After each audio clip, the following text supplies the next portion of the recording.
Hello, welcome back to On the Road Adventure.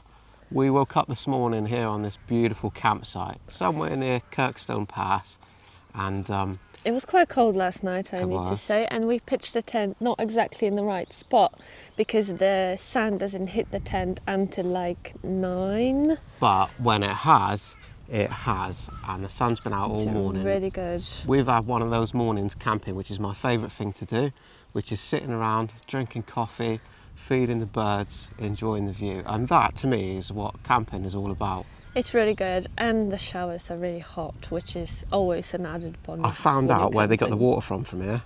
They dug the pipes straight down to hell and the water comes straight from there. You have never experienced water hotter than it is straight out the tap here. It's really good. It's almost not worth boiling the kettle. Anyway, I digress.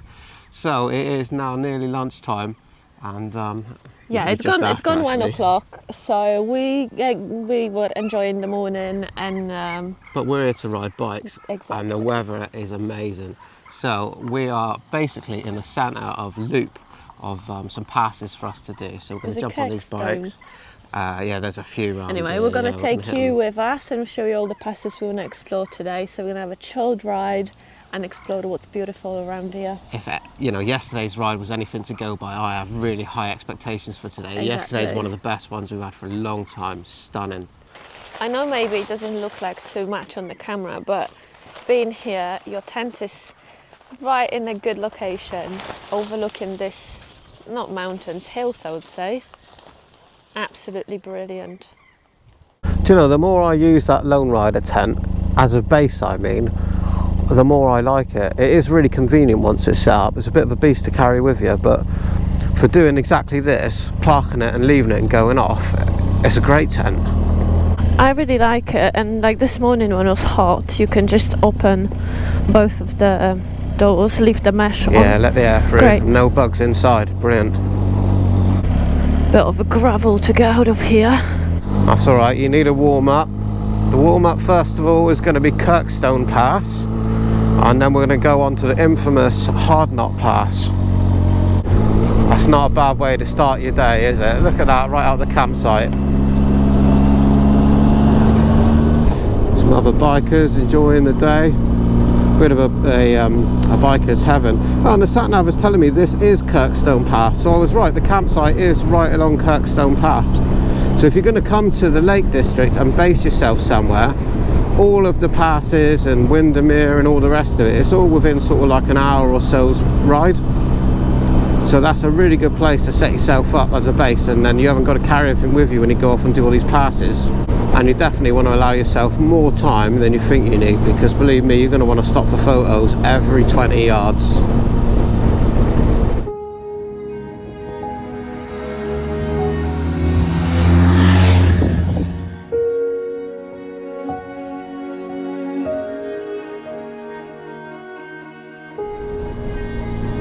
Wow, look at that. As I said earlier, you just want to stop every few yards of photos, but there's not always a place to do it.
What a difference a bit of sunshine makes in the UK. Everything looks fantastic. You feel fantastic because you get so little of it here. We saw some nonsense the other day online about some experiment to try to dim the sun. Can you believe that? To try to slow down global warming. What a mental idea to try to do something like that around the UK, or anywhere for that matter. Some things are best left alone. I'm definitely not disappointed with this ride today, and it's only the start. Absolutely beautiful, and we've seen so many bikers already. It's a good day for it. Following the road that goes around Lake Windermere now, and it's absolutely beautiful today. We were here yesterday and had a good look around Windermere and stuff, but it wasn't as sunny as it was today.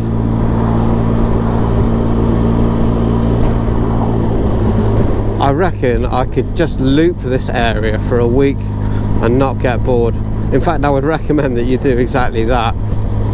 Google Maps is probably going to tell you you're going to do the passes and things around there, you know, in quick time, but I would definitely allow far more time than you need. Spend some time, sit around in the coffee shops, take in the view. You know, that's what travelling's really about, not seeing how many miles you can knock out in a week. I am absolutely in awe of this place.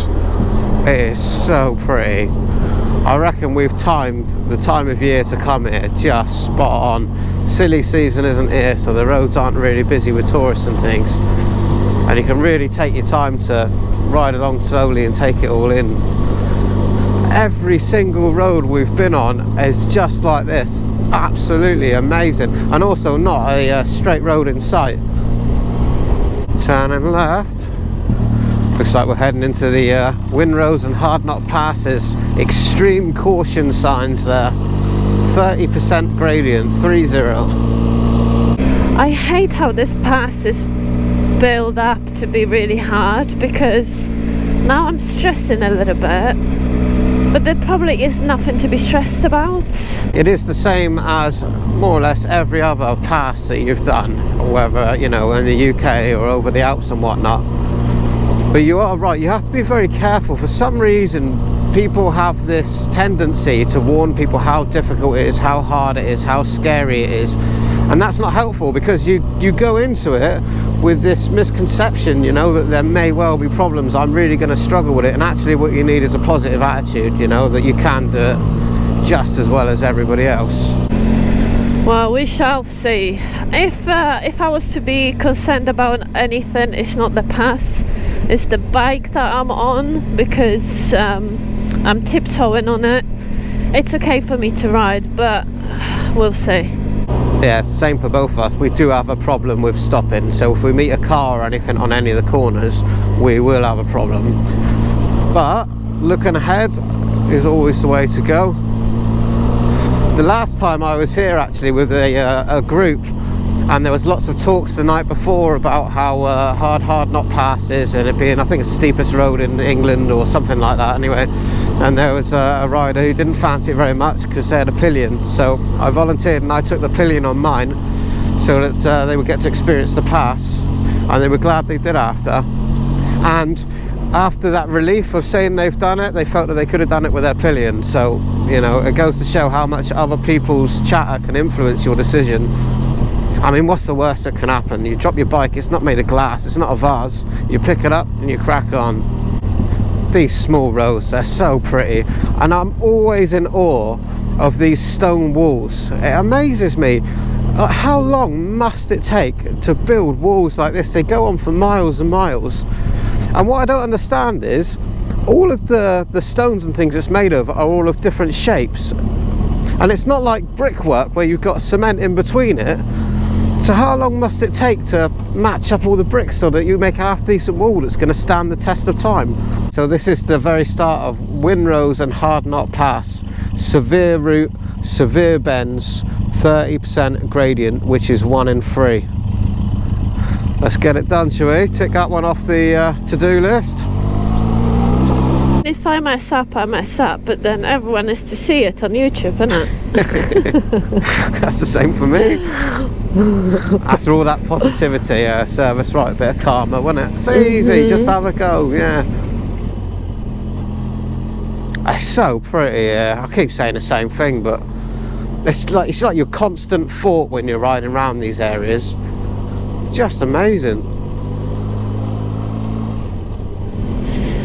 Well, I'm hoping things like caravans and camper vans don't go there. It's probably too narrow anyway. I'd be surprised if you got a good sized motorhome up there. Fair play to anyone who's done it. Small van, I reckon you would. There's bound to have been some tourist that's given it a go and got stuck or something.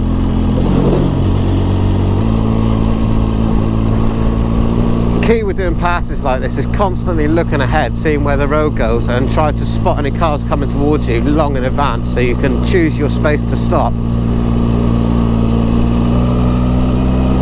There's also a Roman fort, I believe, at the top of Hardknott Pass, but I'm not sure whether there's an opportunity to stop and have a look. I think it's on quite a steep bit.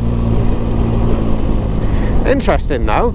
Imagine how much effort it must take to build a Roman fort all the way up here. How you got to carry all the materials up there and build it. And also the conditions in winter must be pretty bad as well.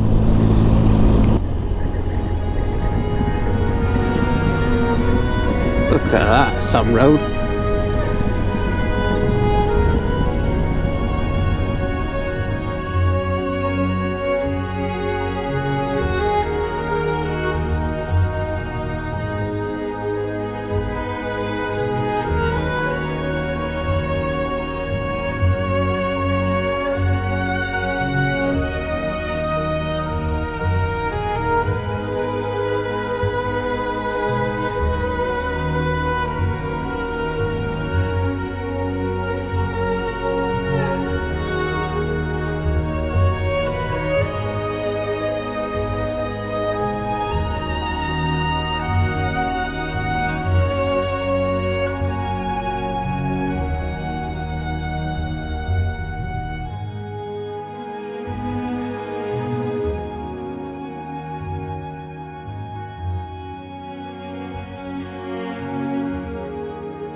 We can see off in the distance over there the zigzag going up the side of the really steep hill, where so far it's just these sort of small tight flat bits.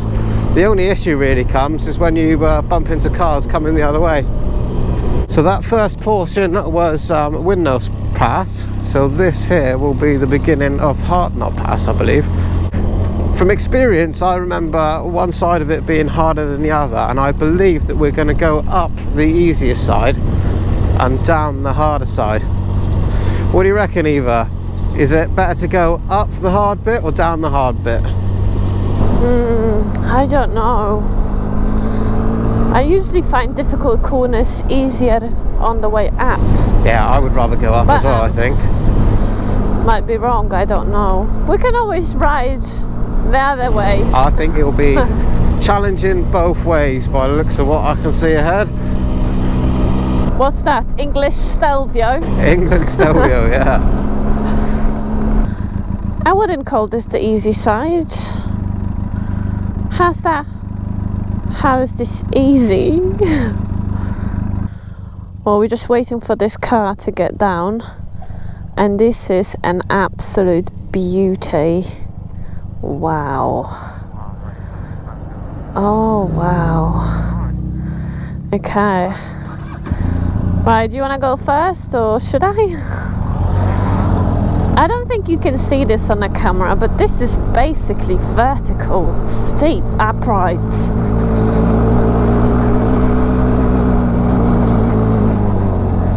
30%. So 1 in 3 gradient.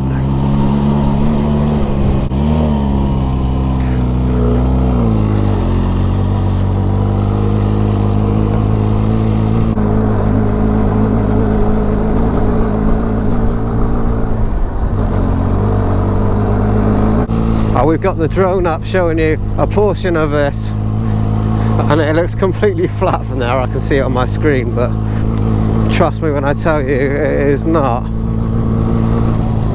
I'm going to attempt to fly the drone as well.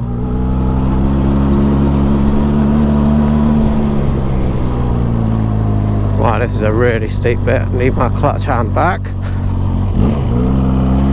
Lots of revs. Big hole on the left, watch out for that one.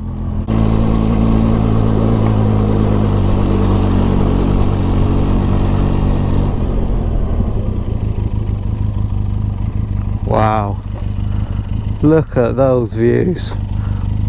It is so worth doing roads like this just to see views like that.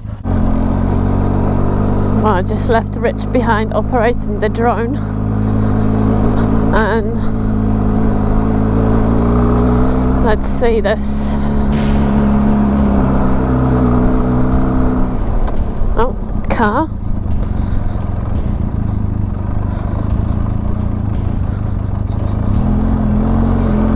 There we go.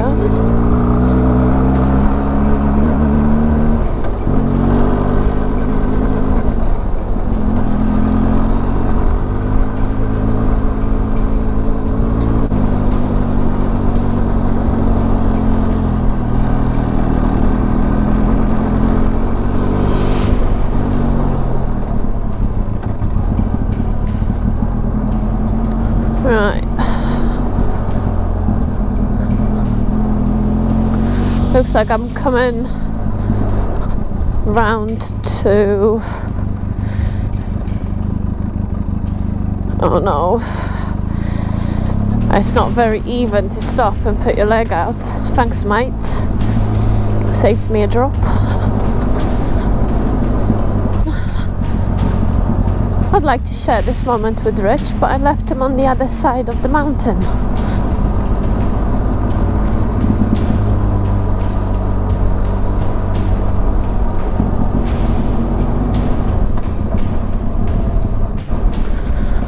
Alright, looks like I'm gonna do the steep way down all by myself.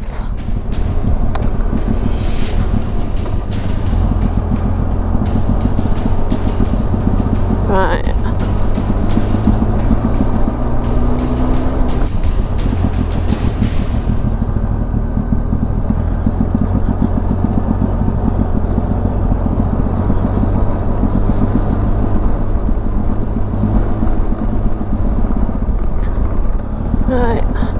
I think this could be the easier way down actually. It's still not easy, but it could be. That's quite tight.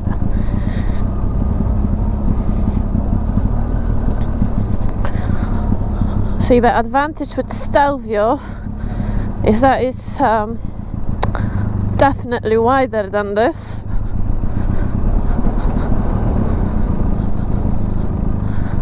Alright.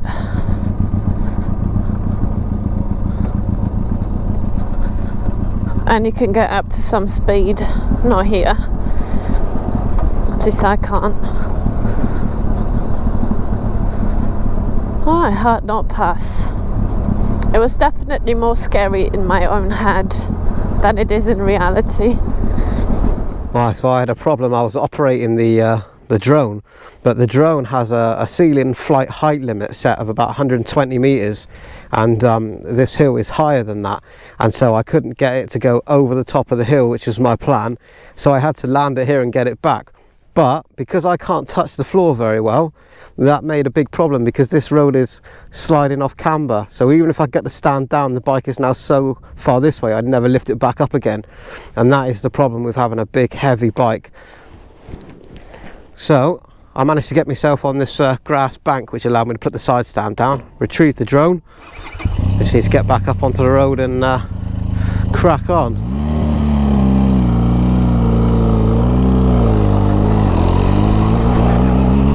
Ooh, that was a hairy few moments. I wasn't quite sure what I was going to do about that situation. Should probably stop somewhere and wait for Rich.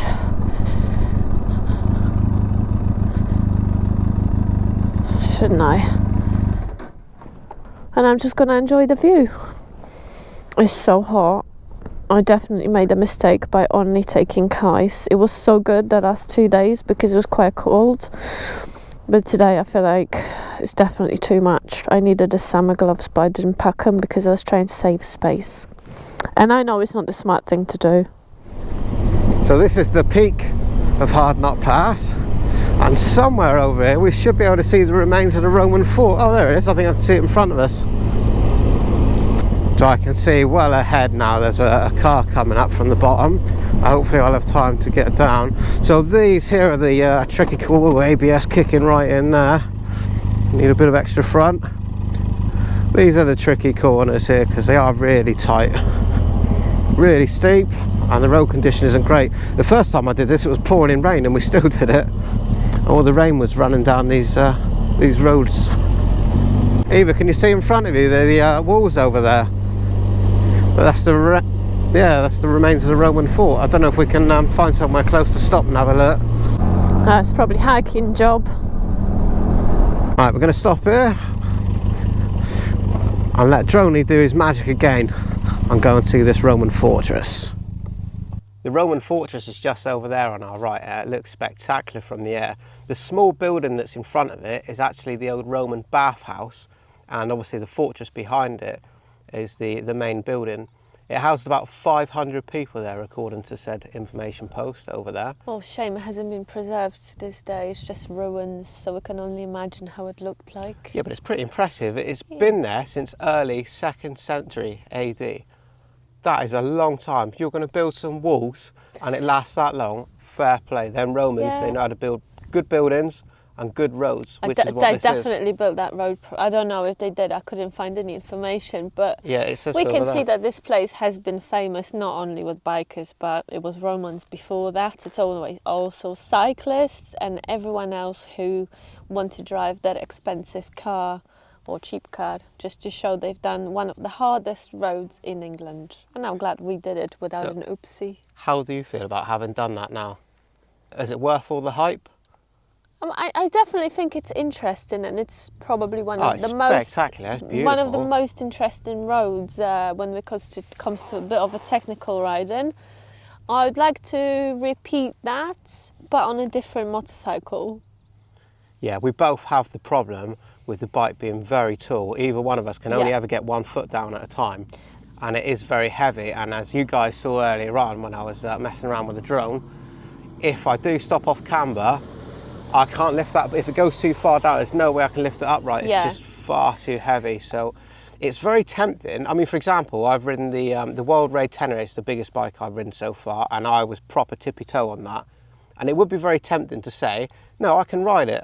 I should buy that bike. Exactly. But believe me, in practice, when you come out in the real world and use it, that is a huge mistake. Yeah, the size of the bike doesn't matter so much. It's you and the bike combined. How do you actually fit? Is it like a puzzle, or is it completely out of place for both of you? So all of these things are about your confidence and your own mind and how you think about these things. And if you've bought a bike that you're going to struggle with, then obviously you're going to lack confidence. If you have a smaller, lighter bike, you're going to enjoy it so much more, and then you get to do things like this with confidence. Oh yeah, I wouldn't even think twice if I was in a Himalayan 450 or some sort of Bonneville. I wouldn't even think twice about this pass. I would just go up and down, a couple times in that. But with this bike, you have to really read the road ahead more than you should on a bike that you're more confident on, I guess. But the bike managed just fine. I would definitely say to anybody who's been thinking about doing it and has, heard all these things about it being a really difficult road, as long as you're a competent rider and go with other people as well so they can help you if you do end up in problems, crack on, get it done. This is supposed to be one of the hardest roads in England. I don't know. And once you've done this, you'll have confidence to know you can do anything. We've done some really, really steep roads and some roads that were never recorded because, it's you're somewhere in Italy and it's end of the day and you're riding to your Airbnb. And those roads are usually the more challenging ones because they're very steep in between buildings, sometimes with the gravel. So this is probably comparable, I would say. I reckon you've found harder roads when you've tried to navigate on your own and ended up green lanes and metal roads on your own, haven't you? I have ended up on my, back then, new Africa Twin, an unsuitable road for any vehicles, and there were massive chunks, like, huge potholes. I'm not even joking, off the tarmac, completely missing. And the further I went, the worse it got. And then it was a point where I was just scratching my bike, but it didn't scratch really. And I was completely lost. My phone was about to die and I had no camera with me, so no one actually would believe what I've just did. But I didn't drop my bike. I think it's you just set your mind to something you can do, and sometimes the situation just forces you to be brave. I was all by myself. There was no one, no farmer, not a sheep, absolutely nobody. Yeah, if ever you're going to do off-roading or you want to do things like the TET or ACT or anything like that, always do it with at least 2 of you, because if you do fall off and hurt yourself, there's another one to go and get the help. But that sort of thing is for another day. For now, we are in the middle of nowhere. We did not bring our infamous coffee machine with us. No. And it is lunchtime.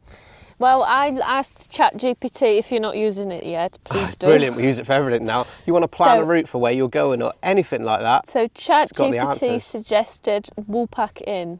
All right, shall we see if it's any good then? It's just down the road, that way. Yeah. So, from the pass. And apparently the food is not too bad. Well, let's do it. Wow, look at that. It looks like it just drops off the end of the world here. We could not ask for a better day to do this. This is as good as the UK gets, isn't it, weather-wise? It is absolutely stunning.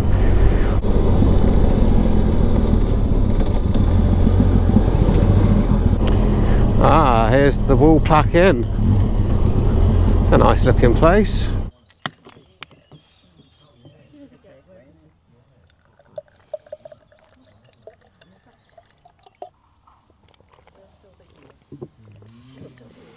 Well, unfortunately, food isn't available here until 5 o'clock. No. We sort of missed the lunch bit and we're not here for the evening meal, so make and do. I've got a lovely Guinness Zero, which is hitting the spot nicely. What have you got? Lucky Saint, don't I? I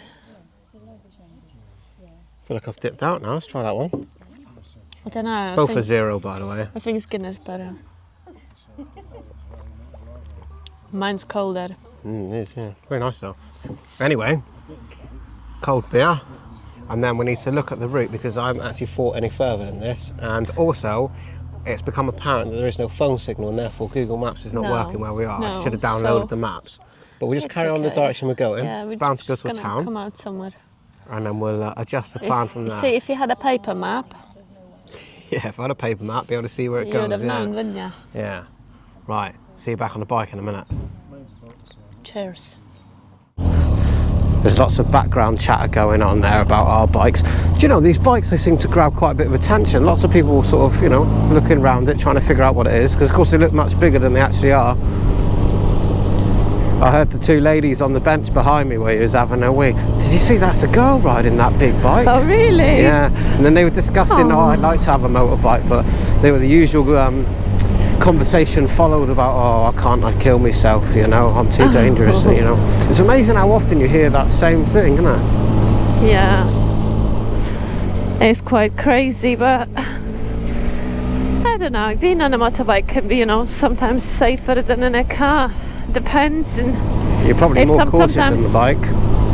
Yeah, and sometimes, you know, it is what it is. There's some things in life you just cannot avoid.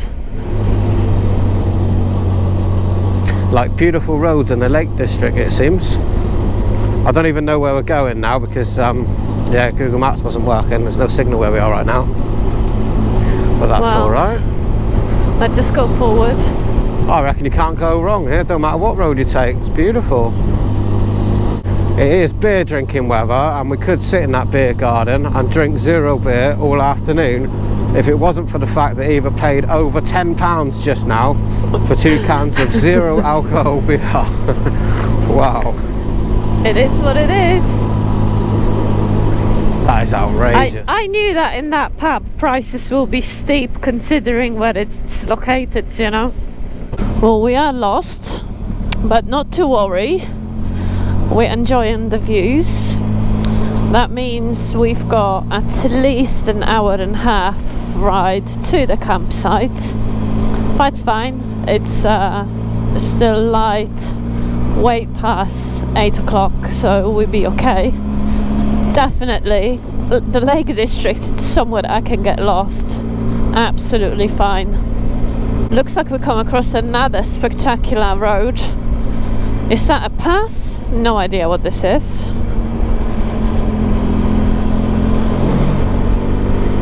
Beautiful. These views are definitely not disappointing. I don't know how many times we said it on the video today, but it's great. Some things are just meant to be, right? We had no idea where we're going. Luckily we have now found some phone signal. I'm pretty sure I do have the downloaded maps on the phone, but I think it only works out if you set it going on a route while it has signal, and it plots the route, and then if you lose signal along the way it still works. But we're still testing this theory using the phone instead of a sat nav. Up to now it's worked quite well. But yeah, look at this, look where we've landed. You could be stressing out right now in a village, worrying whether you're going the right way or not or whatever. It really doesn't matter. You're never a million miles away from anything in the UK, are you? So you keep following a road, you're always going to come to a town. It's at the national park now, I'm back into civilization. Found ourselves a cracking A-road, which is a complete change of pace to what we've had all day, so it's quite a welcome change really.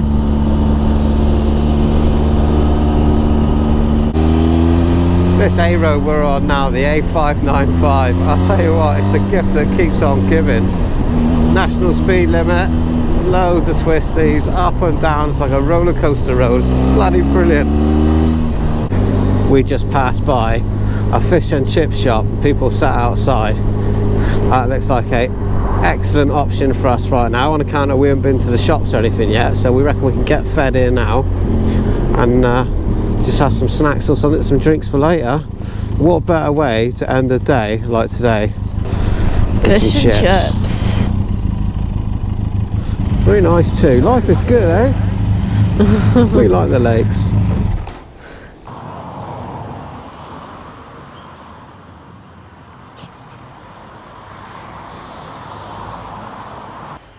Look at that. I haven't had a chippy tea for a long time. What is this? That is supposedly a Cumberland swirl sausage. Well, that looks rather suspect, doesn't it? I have fish and chips, haddock. I should have gone for mashed peas as well. I am going to drown this with tartar sauce. Well, because Rich hates fish so much, I don't actually get to have that British experience of fish and chip Fridays, so... You eat what you want. We just never liked fish and chips. Well, I am feeling refreshed and fueled. Those were some amazing sausage and chips. Really enjoyed that little stop. So we're still about 45 minutes from the campsite, and we just need to stop off at a supermarket along the way, grab some water and provisions for the evening. Well, as the sun goes down behind us and the heat slowly disappears with it, we are on our final few miles back to the campsite. But we are fortunate enough to be camping in the middle of Kirkstone Pass. So our last few miles, well, they look like this.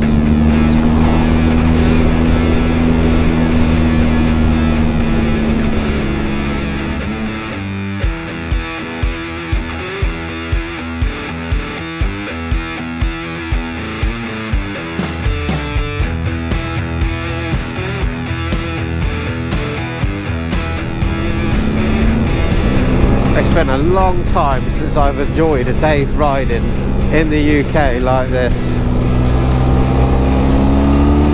Absolutely amazing roads, amazing scenery, great food today in that fish and chip shop. Very happy man.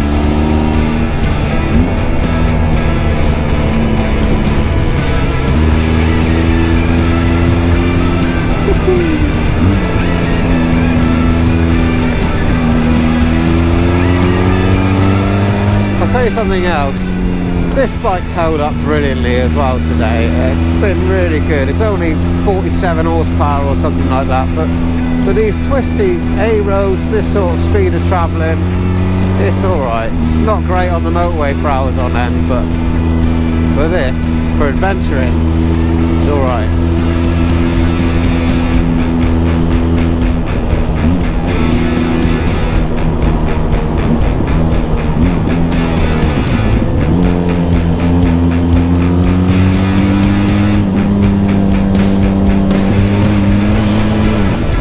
Wow, look at that.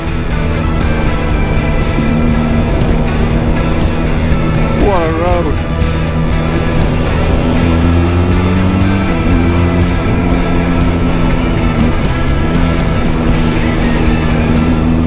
Who says you need 150 horsepower to have a blast? No matter how much more power I had, I couldn't go any faster than I am now on this road.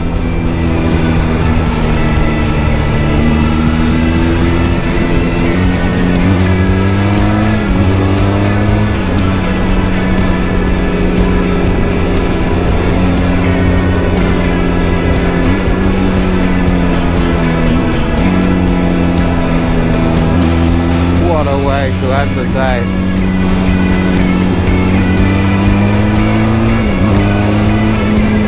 Such a shame to end the day as well, only because we've run out of daylight hours. I could go on and on and on around there, having an absolute blast.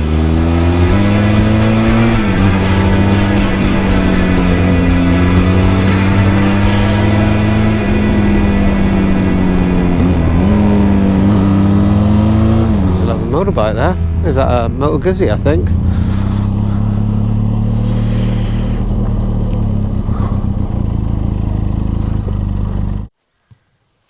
Back to home sweet home, and not a bad one it is. Well, if you've enjoyed riding with us today, don't forget to give us a like and comment, subscribe, chat to us in the comments there. Yeah, you can also find us on Facebook and Instagram, and you can see what we're up to and all the photos and stuff. I also need to thank everybody who's been ordering t-shirts and hoodies from the Buy Me a Coffee link. If you want one of those, it is in the description, but I know from our printers has been very busy, so there's a lot of those knocking around now, and we can't thank you enough for your support. Thanks for joining us, and we'll see you on the next one. Love you, bye. Bye.